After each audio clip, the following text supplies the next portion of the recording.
Renting a car in Europe can be an expensive and stressful endeavor if you don't know what you're doing. So in this video, I'm going to be sharing all my top tips and must-knows for your very first car rental in Europe, based on 10 plus years of experience renting cars all around from southern Italy to northern Norway. Now, in case you're new here, hi, I'm Christina from happytowander.com. And this channel is all about practical travel advice from someone who's been there, done that. So be sure to like and subscribe if that sounds like your kind of thing. All right, now let's get started with some Europe car rental tips for before you book. First off, do consider planning your itinerary in a way that you only need a car for a portion of your trip. Because at the end of the day, most first-time visitors to Europe are going to be doing some kind of city travel at some point. So if you plan your itinerary in a way that you can just pick up a car when you eventually go out to the countryside rather than having one the entire time, not only is that going to save you a ton of money, it's also going to save you a lot of headaches in terms of finding parking and worrying about car safety when you're in the middle of the city. My next tip is to use comparison websites in order to find the best possible deal. This tip might get me in trouble, but here we go. For me personally, what I found is that across Europe, there are tons of different car rental companies, many of which won't be familiar to you if it's your first time. So the first step of your research should always be to look on a comparison site that compares prices across all these different companies. My go-to one is Discover Cars. I like that they make it super easy to compare prices across various companies, and you can also book extras like insurance through them as well. That said, very often, if you're looking for the best possible price, then booking directly is the way to go. Plus, there's often other perks as well, like more direct customer support. So I just have to say, there is nothing stopping you from using a third-party site like Discover Cars and then potentially booking directly once you found the one that is the best fit for you. In any case, before you book anything, make sure you are reading the Google reviews of that specific branch because that's going to be very enlightening. You're going to learn a lot, especially because people love to share their horror stories about car rentals online. One company I've always had really good luck with is Sixt. I tend to really like their customer support, but a lot of the time they are the pricier option as well. When you're booking though, do be mindful that the price they show you is often the base price, and ultimately you're gonna probably end up paying significantly more once they start adding different surcharges and fees. So because knowledge is power, here are some of the most common factors that will increase the cost of your car rental. First up, driver age. Many car rental places in Europe do charge extra if you are under 25. And usually you need to be age 21 or over to rent a car in the first place. So before you book, make sure you're looking into that company's quote-unquote young driver policy to know what you're in for. The second factor that can really increase the cost of your rental is multiple drivers. Because yes, a lot of the time they are going to charge you extra for every additional driver that you add on to the rental, usually ranging between 5 to 20 euros extra per day. On a similar note, you should look out for extra fees associated with traveling to multiple countries as well. In fact, when you look at the fine print, there are some companies that straight up won't let you take your rental car into certain countries for safety reasons. Or they might only allow you to take certain models of cars into specific countries. It's really strange. So yes, be sure to inquire with the rental company about whether or not they have these restrictions and read the fine print very carefully. Now, my next tip is when you are choosing the model of your car rental, do try to go for the smallest possible one that you can get away with for your party size. Let's not forget that many European cities were built before the invention of modern cars, and so a lot of these roads are incredibly narrow, and so if you have a very large vehicle, you might run into some sticky situations. Now, speaking of additional fees, I think this one's really important, so I'm going to make it its own tip. And that is to be aware of the fact that dropping cars off one way can often incur a lot of additional fees. Now, a lot of first-time visitors to Europe have this dream to optimize the itinerary and make it as efficient as possible. They'll pick up a car in one city and then just drop it off in another city and fly out.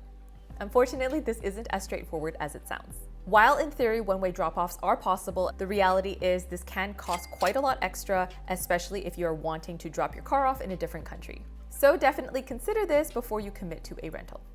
Next up, before you book, do take some time to learn about the different types of insurance and also which ones are mandatory and which ones aren't. Usually every rental will come with something called a reduction of liability insurance included. And what this covers is any costs associated with damage to other vehicles in case of an accident.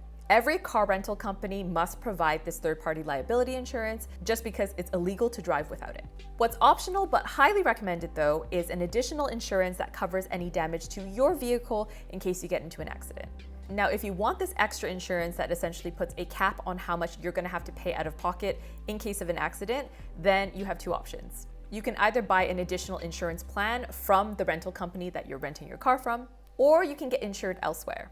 Do note though that if you get external insurance, i.e. you're getting it from a company that's not your car rental provider, a lot of the time if you are charged for damages, then you are going to have to pay out of pocket and then claim this money back later. Honestly, most of the time these days, I'm so paranoid that I just go for the unlimited insurance, the one that covers everything and makes your deductible zero, because yes, it's more expensive upfront, but that peace of mind is incredibly valuable. And a lot of the time is going to give you a lot less hassle as well with the rental company because they've already gotten your money. So there's a lot less stress involved with the pickup and drop off process. Now, another important thing is to take note that most rental companies do charge in 24-hour increments. So when you're booking, do try to maximize the 24-hour period, even if you're planning on returning the car earlier. Let's say you pick up the car at 5 p.m. on a Friday and in a week's time you're going to drop it off. You're going to get charged the same amount if you want to drop it off at 12 p.m. on Friday. So it does make sense for you to just put the drop-off time as the maximum that you're allowed, like until 5 p.m. That way you have that buffer window for when you're dropping it off. On a similar note, some rental companies will actually give a weekly discount. So just double check if you're renting it for like 5 or 6 days, see if there is a weekly discount, and you might actually find a deal where renting it for the week is cheaper than renting it for 6 days. Lastly, on the booking front, if you're flexible, do look into €1 car rentals because they do offer these at some companies. And if you're flexible with where you're going, this can be an incredible way to score a good deal. I haven't used them before, but some popular websites that have these include Drive Me with 2 I's and eMova as well. You can find them for both regular cars and also camper vans as well, which I think is really cool. Do let me know in the comments though if you've ever taken advantage of one of these deals because I've always been so curious. All right, with all those booking tips done, now it's time to move on to Europe car rental tips for before your trip. First off, I have to say, make sure you have mobile data on your phone so you can load up maps and do research as you go. Sure, a lot of cars do have built-in GPS systems these days, but from personal experience, a lot of times these can be really hit or miss. When we rented a car recently in Italy, for instance, the GPS only spoke Italian, which obviously wasn't super helpful for us. So in any case, I think it's very important to have mobile data. These days, it's non-negotiable and you're going to be using it constantly, especially on a road trip. And my go-to for this is usually getting an eSIM in advance with Airlo, who offer packages for 200 plus destinations around the world and are the generous sponsors of this week's video. For those who aren't familiar with them yet, eSIM stands for Embedded SIM, which means it comes pre-installed on your phone and connects you to local telecom networks 100% digitally, meaning no more need for physical SIM cards like this or expensive roaming. Instead, because it all happens digitally, you can have seamless mobile data as soon as you land, which, trust me, is very useful in every step of the car rental process, from finding and loading your booking to navigating and finding food and gas spots along the way. The best part is it's super quick to set up, which means one less thing to stress about. With the Airlo app, you can easily buy and install your eSIM in minutes, then activate it upon arrival for instant data. At this point, I've just made it part of my airport routine, and now I do it before every trip. So if you want to try it out for yourself, be sure to scan this QR code here to download the Airlo app and use the code HAPPY3 to get a discount on your first purchase. All right, thanks again to Airlo for sponsoring this week's video. Now let's move on to the next tip, which is to understand that driving laws and regulations really do vary from country to country, so do tons of research in advance. This might sound like an obvious tip, but a lot of first-timers do have the tendency to kind of group Europe together as one entity and assume that rules are the same across the EU or just across the continent in general. But this is definitely not the way things work. In fact, even bordering countries can have quite different rules and restrictions. So for every country that you're visiting, make sure you are researching the local laws. So yes, some things to research include drunk driving limits, speed limit signs and enforcement, rules like whether or not you can turn right on a red, common road signs, and other local driving norms and etiquette. Now, when you're doing research, something I would really recommend is going on Reddit and searching up detailed accounts of people who have gotten tickets and fines during their trip, because this is going to help you find mistakes to avoid. So take advantage of this goldmine of information and make sure you're reading up on personal accounts, because this is going to really help you identify things to look out for in real life. Next, before your trip, do make sure you have a valid credit card that is going to be accepted by your rental car company. Once the rental is booked, a lot of the time people just check out and don't care to read the fine print about which credit cards are accepted. But these days, a lot of rental companies do actually have restrictions on the types of cards that they'll accept. So I've personally seen some companies won't take prepaid credit cards or certain types of debit cards.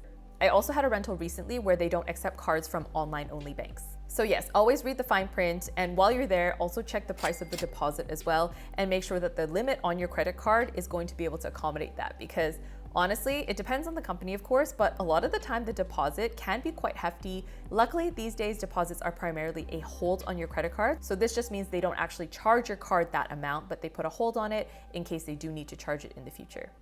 Next, a very, very important tip is to make sure you get an international driver's permit in advance of your trip, assuming you're going to a place that needs one. And if you're not sure, make sure to Google it now, because from personal experience, once you actually get there, it is 10 times more difficult to secure one of these, and it might even be impossible. There's very often no easy way for you to get an IDP once you leave your home country, so make sure you sort this before you leave. Some people would say, oh, they never actually check, but these days you do hear stories about people checking, not just at the car rental agency, but also police when they pull you over. So if this is a legal requirement where you're going, do make sure you just have one because it's not that big of a cost. Speaking of costs, another thing is you should be aware that some countries in Europe do require you to have something called a vignette in order to use the roads. And trust me, they take this incredibly seriously. I once drove from Germany to Austria just over the border and I realized, oh, I need a vignette. So I pulled over like maybe 5 meters across the border to the first gas station that I saw, which was right there, and bought a vignette. Unfortunately, they had scanners at the border that scanned and saw that we didn't have a vignette while we drove in. So even though we bought a vignette like 5 seconds after we arrived in the country, it still didn't count and we still had to pay a fine. How much these cost and how long they're valid for depends country to country, so make sure you do this research well in advance. Another thing to read up on are local emission zones or restricted traffic zones, which annoyingly, again, vary from country to country. In Italy, for instance, you have the notorious ZTL, which stands for Zona Traffico Limitato. And these are basically zones generally in historic centers where cars without a permit aren't allowed to drive during certain hours. And so for a lot of first timers, they don't realize this, they just drive straight into the zone. And it's not unheard of to get a ticket and fine for this months later in the mail. In London as well, they have something called the uglier, which stands for ultra low emission zone. And this is a zone where basically if you enter it and you don't have a specific type of car, you're gonna have to pay an additional surcharge online within, I think it's like 3 days of you crossing into that zone. So again, if you don't know these rules and restrictions in advance, it's very easy for you to skip these completely and then accidentally not pay when you need to. So make sure you are researching these because they are no joke. Next, in terms of packing and preparing before your trip, do make sure you have a USB-A adapter because a lot of the time these rental cars are a little bit older and they'll only have a charging port for USB-A cables, which is kind of a problem because these days most modern electronics use a USB-C cable that looks like this. So make sure you have an adapter so that you are able to charge your electronics freely. And if you have space, do pack a cooler bag if you can. Trust me, road trips in Europe are way better when you have a cold drink, and there are so many supermarkets that you can stop at along the way where you can get budget-friendly snacks, and it's just easier if you have a bag that can keep things cool.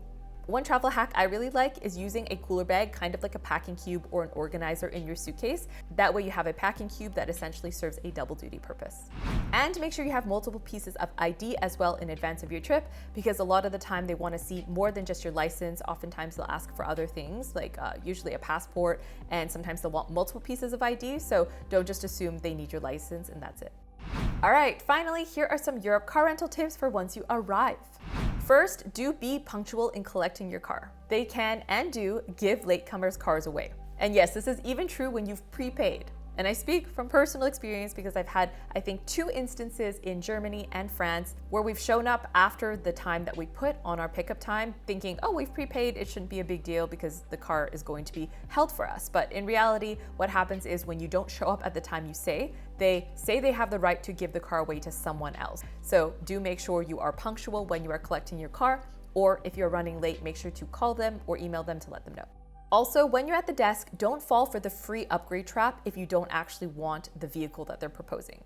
So like I said before, a lot of the time in Europe, you're gonna want a smaller vehicle just because the roads are so narrow. But what happens a lot of the time, if they have a bigger car available, they'll say, oh, do you want a free upgrade? We can give you this bigger, better car. Well, the trouble is this isn't necessarily going to be better just because it's bigger, because again, the roads can be so narrow. So if they try to offer you a free upgrade, do think critically about whether or not you want that car, because most of the time the upgrades just mean bigger. Next, do try to learn the basic hacks for saving money on gas and fuel, because of course that's going to add a lot of extra costs to your trip. In general, rental companies are going to give you a full tank and then expect you to have a full tank when you return it. The thing is though, if you just stop at the first station you see when you're returning it, odds are you're not going to be getting the best price, especially if this gas station is close to the airport or train station. So be sure to download some apps that tell you what gas prices are like across the country.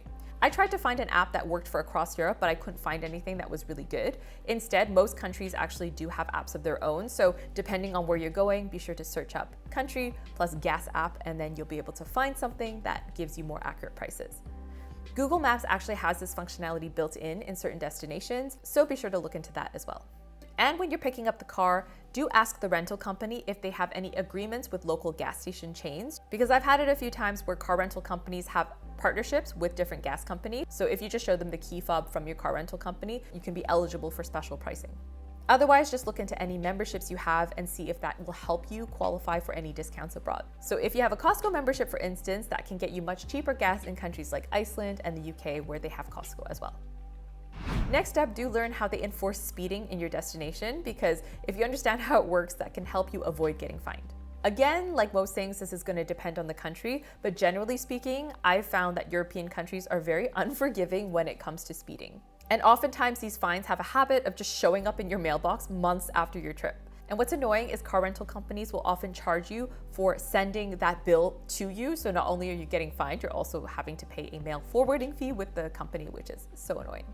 But anyways, the lesson here is to make sure you don't speed, but also you understand how they monitor that. So whether that's with speed cameras, or in some countries, they kind of measure the speed it takes for you to get from point A to point B. Anyways, knowledge is power. The more you know, the more you're able to make sure you don't get fined for speeding. Next, do read up on local parking rules and signs in advance. Very, very unfortunately, I have had the experience of getting parking tickets in both Sweden and Norway on the same trip, no less, which is so embarrassing because I didn't fully understand what the parking signs meant. And because the signs weren't known to me, I was kind of like, oh, making assumptions based on where I saw other cars parked, which was a huge mistake. In one instance, the painted lines were so worn out that I didn't even see them. And in another instance, there was a sign that I just never seen before. It was basically a parking sign that had 4 rectangles on it, and I kind of assumed that meant this is a parking lot area because it was completely full of cars, when in reality what it meant was you can park where there is a white rectangle marked. And because there were cars parked there, I didn't see any white rectangles. And yeah, hindsight is 2020. I probably should have looked into it, but at the time I made some assumptions. It's very easy to do that when you're just eager to go explore. So yeah, make sure you are looking into parking signs and also researching parking traps, because after I made these mistakes, I went on Reddit and I saw tons of people had made the same mistake. So if I just researched a little bit earlier, then I would have known what to look out for. Next up, do learn the best tricks for finding cheap parking for when you travel as well. Because similar to gas, if you're just pulling up to any parking lot you find, you're probably not going to be finding the best possible deal that's out there. So some tricks that I like to use are, again, I actually like to search up free parking spots on Reddit, because a lot of the time people will have little tricks on where you can park for free. This is how I found an amazing parking spot in Reykjavik where I could leave my car the entire day without paying. There's also apps like Parkopedia that can help you look at different rates as well. Now, when you're visiting bigger cities, something to look out for is a park and ride. So usually these are large parking lots kind of outside of the city center where you can park and then catch a shuttle into the city, which is usually included with the price of your parking. So we've used this in Italy and also in Scotland, and it can really save you the headache of navigating these complicated historic centers. Next, I should warn you, you probably have very romantic visions in your head of what driving in Europe looks like, but the truth is, depending on where you are, if you're driving on highways, a lot of the time it can be very boring and not very scenic. So if you are hoping to make a lot of scenic stops, then do account for this in your itinerary. Don't assume you're going to be seeing lots of nice views the entire time. Depending on where you're going, this is often not going to be the case. So plan for detours if you want to stop at nice places along the way, because unfortunately, European highways are just as boring as North American highways.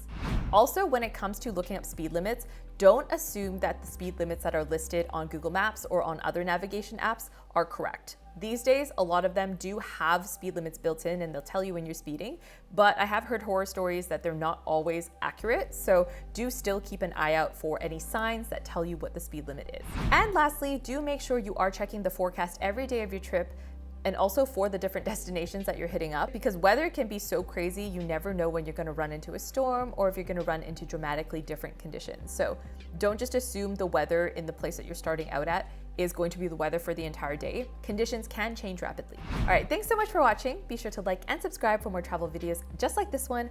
And you can check out this video here for some more Google Maps tricks.